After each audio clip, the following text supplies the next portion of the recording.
So following the pattern from our previous session, I'm just going to jump right in according to the agenda and introduce Prottoy to discuss his travel speed in US cities and insights from Google Maps and NHTS data. Thanks, Cordell. So hopefully I've shared the screen properly. Okay, so thanks for chairing the session, and it's also really exciting to have such a diverse audience and be able to pick up from a lively discussion from the previous panel. But let me dive right into the 12 minutes I have.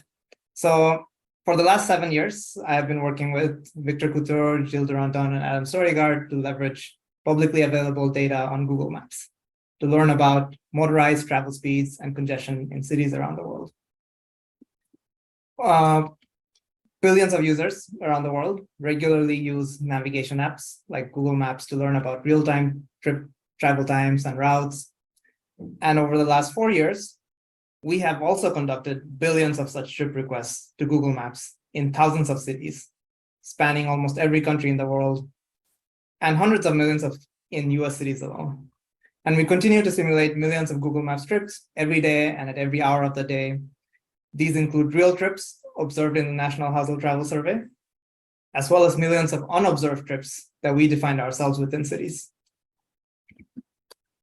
Now, we can use this travel information to observe variation in travel times and speeds for the same trips at different times to study, for example, the effect of road congestion or of other travel shocks, such as road closures.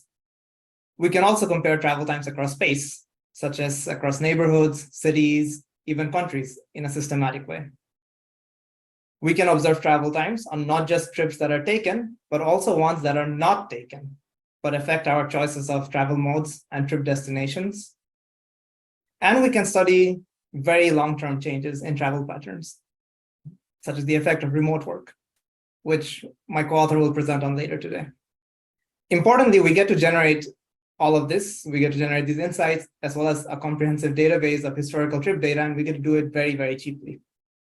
So over the next few minutes, let me share some insights, as well as maybe some caveats of this data infrastructure that we have built, and how it compares to data from real trips as reported in the NHTS. And a disclaimer that this is quick work customized specifically for this presentation, but can be potentially pushed much further. So we use this travel time information to not just look at travel speeds on a trip, but also how speeds vary across time of day and days in response to congestion on the road.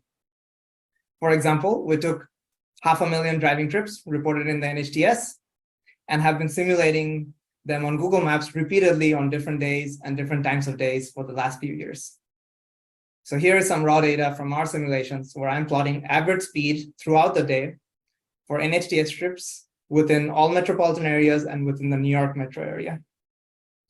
And we get to see what travel speeds would look like for all these trips in the middle of the night and very early morning, when we don't expect to be constrained by road congestion. We also get to see what the delay from road congestion looks like as speeds drop in the middle of the day. We see that travel in New York is slower than in other cities, not just during peak hours of travel, but even during late hours of the night. And this is something we can't observe from travel surveys alone. Now, here the gray lines show average travel speeds as stated in the NHTS, rather than from the Google Maps simulations. And you can see right away that the stated speed averages are a lot noisier. And that makes sense. The trips people actually take, as reported on NHTS, tend to be quite different at different times of the day and on any given day.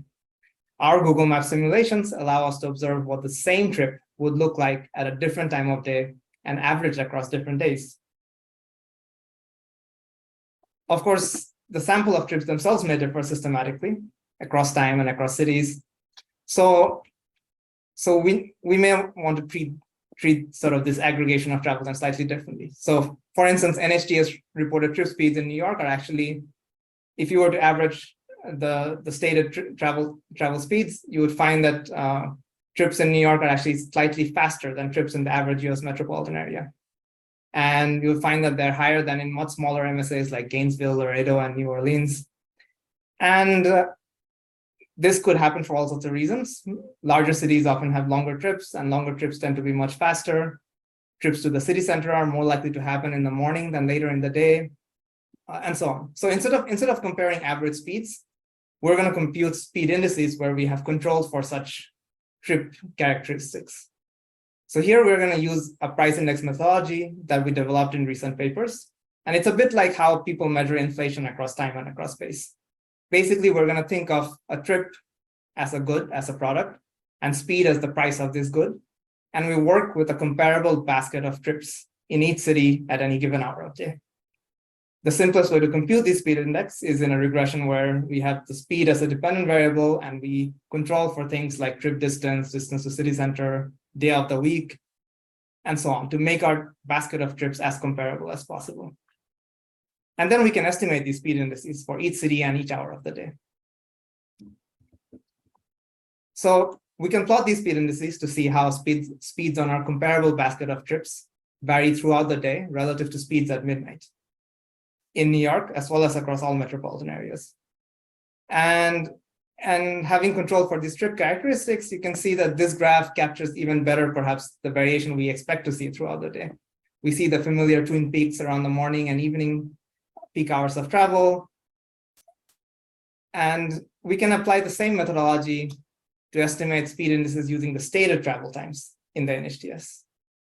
Now, even conditional on sort of all these cities and trip characteristics, these stated travel time speed estimates are quite noisy. And this is because we just don't observe enough trips often in the NHTS, especially at unpopular hours of the day. And that's quite understandable. Not many people actually travel at these hours.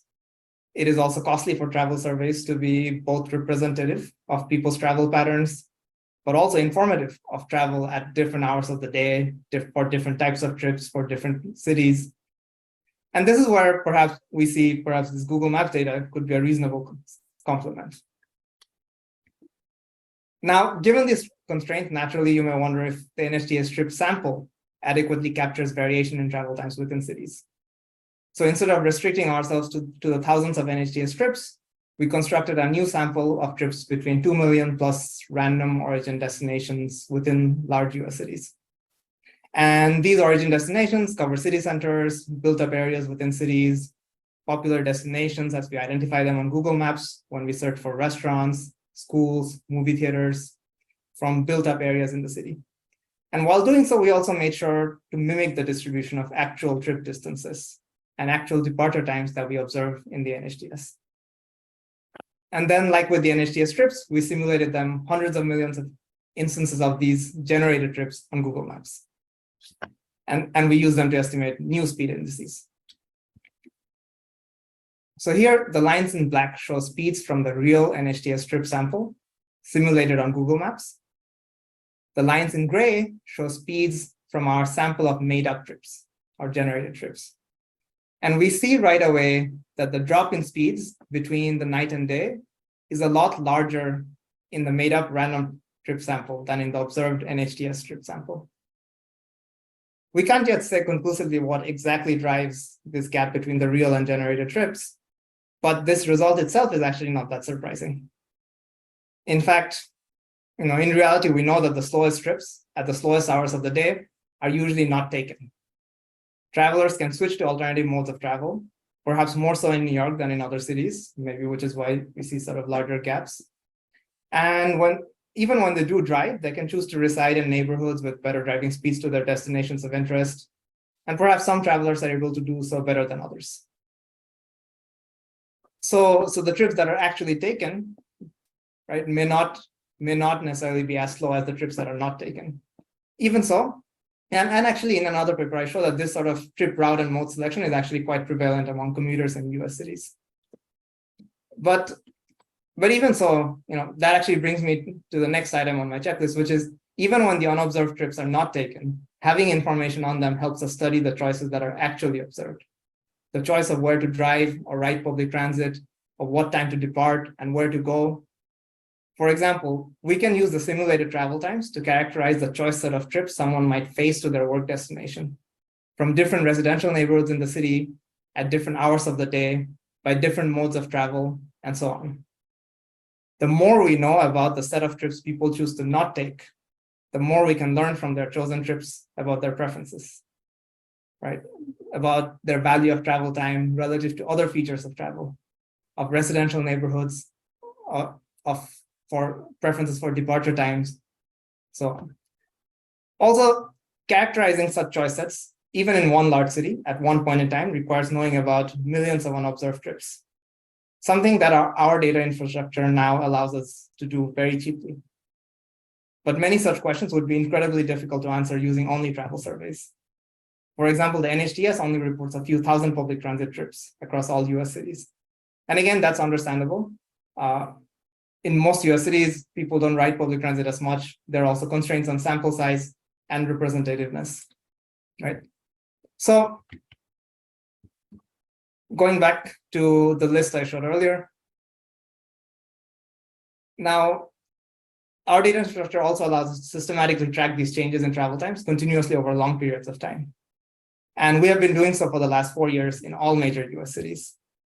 And thanks to support from the DOT, this NBER's transportation initiative, my co-author Gilles will actually present something more on that later today. So I'm going to be brief there, but I just want to point out that this sort of long-term study is hard to do with just survey data because the trips people actually take change. Survey methodologies change. How questions are framed in these surveys change. Survey sampling changes. So we hope that this database and the methodology we're putting together for scraping real-time travel data in a way that is comparable across cities and time will prove to be a helpful asset in the future.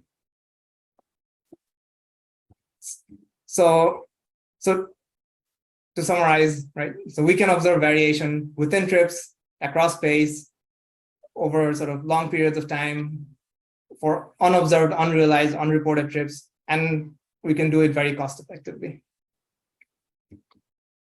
But of course, there are caveats to all of this, right? What we measure from Google Maps is not going to be quite the same as sort of what's reported in travel surveys. In the real world, there's a lot of stopping, trip chaining, door-to-door times, and we'll hear some of this, some more about this in sort of the later from the later panelists. But from Google Maps, what we know is just the direct travel time on the road. We also don't observe real trips, and we need travel surveys like the NHTS to tell us where to study travel times, how to weight trips across different parts of the city at different times of the day, and for trips of different types. So there is certainly lots of scope for combining survey and simulated data in more effective ways. And again, what I showed today was just quick work done specifically for this presentation, but there is a lot of scope here. So, thanks.